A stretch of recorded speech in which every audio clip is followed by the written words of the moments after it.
Selamat pagi pemirsa, breaking news kembali hadir di sela-sela aktivitas Anda bersama saya Azra Rehana Wasono akan memberikan berita-berita terbaru dan teraktual 30 Oktober tahun 2023. Dosen Universitas Islam Negeri UIN Surakarta Wahyudian Silviani, 33 tahun, ditemukan tak bernyawa di kediamannya di Desa Tempel, Kecamatan Gatak, Kabupaten Sukoharjo, Jawa Tengah pada Kamis 24 Agustus tahun 2023. Kepolisian Resor Sukoharjo berhasil mengungkap misteri pelaku pembunuhan dosen Universitas Islam Negeri atau UIN Raden Mas Said Surakarta Wahyudian. Pelaku ditangkap di rumahnya Jumat 25 Agustus pukul 1 waktu Indonesia Barat. Pelaku pembunuh Dian ternyata seorang tukang bangunan yang membantu korban merenovasi rumah korban. Seorang saksi menuturkan peristiwa pembunuhan bermula pada Senin 21 Agustus 2023. Saat itu pelaku sedang bekerja sebagai tukang bangunan untuk melakukan renovasi rumah korban. Korban Dian datang ke lokasi tempat kerja pelaku dan teman-temannya tersebut dengan tujuan mengecek proses renovasi rumah miliknya. Dari pengakuan pelaku kepada polisi, korban menggerutu kepada pelaku dengan perkataan, "Tukang kok amatiran?" selama kurang lebih 30 menit. Kejadian itu terjadi pada sekitar pukul 8.30 waktu Indonesia Barat. Mendengar ucapan korban tersebut, pelaku mengaku sakit hati karena merasa sudah bekerja dengan baik.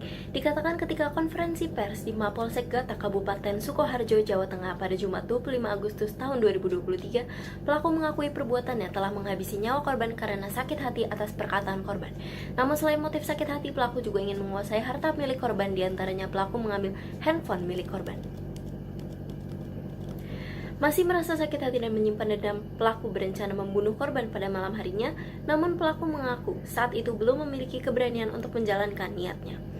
Hingga Rabu 23 Agustus 2023 malam, niat pelaku untuk menghabisi nyawa korban sudah bulat. Pelaku lalu mengambil pisau pemotong daging yang dimilikinya. Pelaku kemudian memakai sarung tangan medis serta menggunakan buff untuk menutupi wajahnya. Pada Rabu malam itu pula, pelaku masuk ke dalam rumah yang ditinggali korban selama rumah korban direnovasi. Diketahui belakangan rumah yang ditinggali Dian itu milik temannya.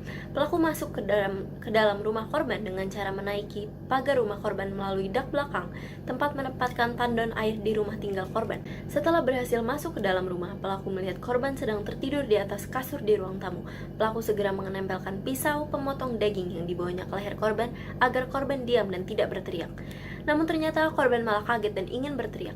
Pelaku berusaha menekan leher korban dengan menggunakan jempol kurang lebih 5 menit sampai dengan korban merasa lemas. Pelaku mengancam pembunuh korban dan menyuruhnya diam. Namun korban justru kembali berteriak minta tolong, berusaha merebut pisau yang dibawa oleh pelaku. Merasa emosi, pelaku yang berhasil menguasai pisau pemotong daging tersebut kemudian langsung menebaskan pisau ke pipi sebelah kanan korban. Tak hanya itu, pelaku kemudian menusukkan pisau ke leher korban hingga korban meninggal dunia dan menutupinya dengan kasur lantai di tubuh korban. Pelaku mencoba menghilangkan jejak dengan membersihkan darah korban yang terkena pakaian pelaku di kamar mandi, tapi tak berhasil. Pelaku lantas kabur melalui pintu depan tempat tinggal korban dengan cara melompati pagar, dan pelaku pulang ke rumah untuk mengganti pakaiannya.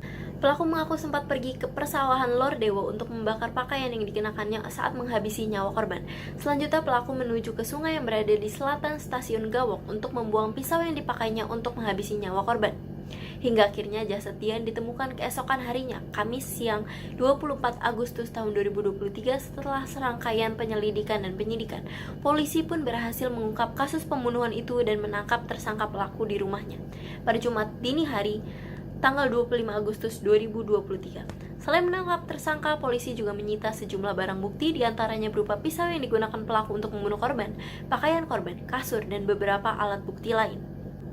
Berikut tadi merupakan berita terakhir yang telah kami bawakan. Saya Azra Rehana Wasono sebagai pembawa berita beserta kru pamit undur diri. Terima kasih dan selamat sore.